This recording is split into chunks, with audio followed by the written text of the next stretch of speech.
Well, I would say that, so in those situations where you have someone where you're like, no, this person is a porn star, right? Like they are that, or this person, I'm trying to think of another example. It's hard because like that's such a polarizing category. Maybe like a comedian, right? Like they are a comedian, like that is who they are.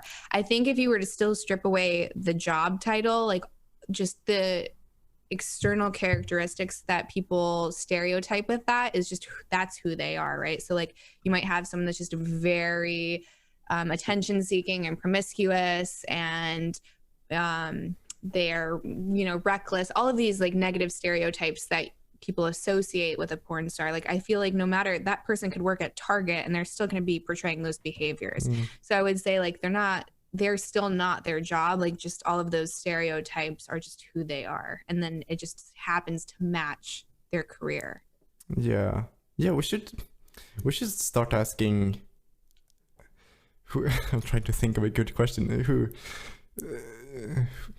do you think? I think like what are you passionate about, right? Yeah. Like, that's interesting. And then I feel like you start to understand someone more by their passions than like anything else, right? Like I don't care what you do. Like if you're an accountant, that doesn't tell me anything about you. I still know nothing about you. That's your response to me, right? So like, what are you passionate about? Maybe what are you working on right now? What makes you happy? Are you happy? Like these deeper questions that for some reason we're scared to ask a stranger, but I feel like that's where you're going to have like a real connection with somebody.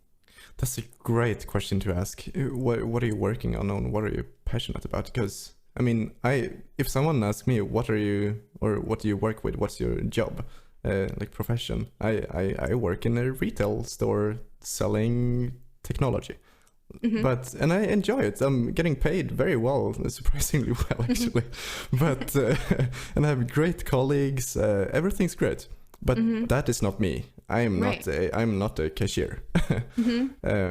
I love being in the nature. I love running. I love working out. I love exploring ideas. I love doing things. Basically, just doing things, whatever it is. And I've done anything between.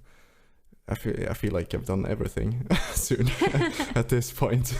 Great. See, and then you saying that you're a cashier would have not told me any of that. None of that. Right, exactly. I know you recently started your podcast. I want to know, how is that going actually?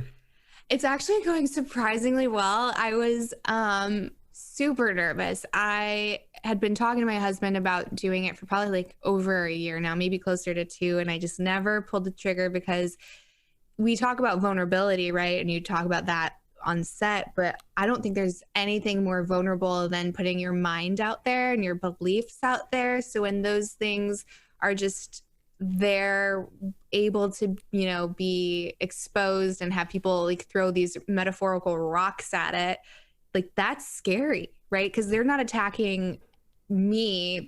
When I was doing porn, like, you know, they don't know me, so whatever they say just slides off, but they're attacking my mind. Like that sucks. Like that makes me feel like junk. So I wanted to avoid that pain, but eventually I was like, you know what, like again, it's something I felt like I was supposed to do and wanted to explore. And so far it hasn't been as scary as I thought it was going to be. Like the reactions are actually pretty good. And the people that I've had on are people that I look up to. And I was thinking like, there's no way they're not going to even respond, or they're gonna be like, I don't want to be associated with her, or she's, you know, maybe assuming that they put me in this box and they weren't going to give me the time of day.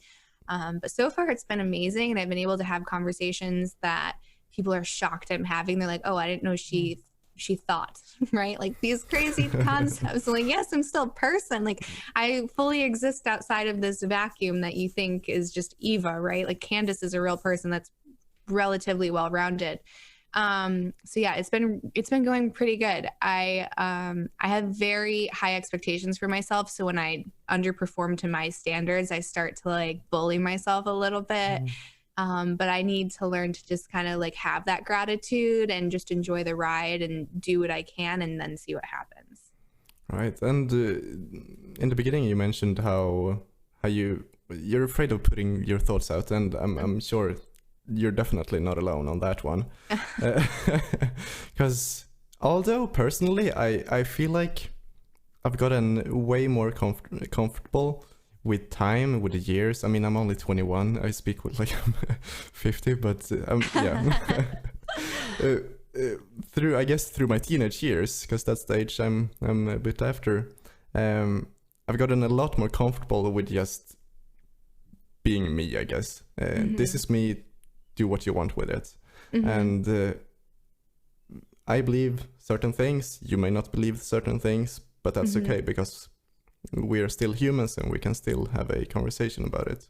And that's part of the reason, or there's a big reason, main reason why I'm doing this exact podcast, because it's a lot of fun to experience other people's views and other people's stories and challenge my own, and in the process hopefully challenging someone else's.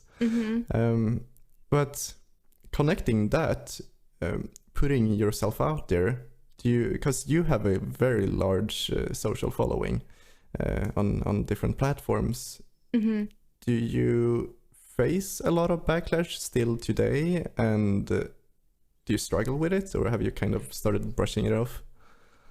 I'm improving as far as brushing it off, but I just got this nasty email the other day where someone just felt, and this is what I don't understand, like a complete stranger went out of his way to go to my website to leave me hate mail.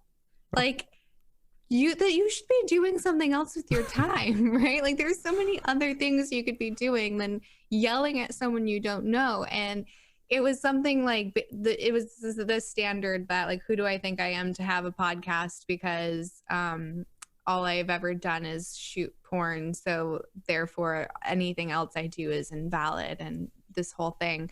And it really bothered me. And when I get bothered and I have like these reactions to anything like that, I try to remind myself, like, this person doesn't know me. So whatever they're saying, there's like no validity behind it. And if I have like this ego attachment where I'm like, well, no, and, you know, get defensive, I need to look into that and see where that stems from. And for me, it's like not being good enough, like just negative self-talk that I think a lot of us have told ourselves at one point or another. So to just like kind of build that confidence within myself, because like that's the issue. The issue isn't someone calling me stupid or saying that I'm not worthy of, you know, existing outside of my box. The issue is like my own confidence, and that's something that only I can fix. So I try to look at those situations as a learning experience to learn more about myself and like what I need to improve internally. So if anything, it's like something to be grateful for. So it's just reframing it. But yeah, I still get a ton of hate. And sometimes, I mean, I'm human. Of course, it bothers me still. I just try to make the most out of it.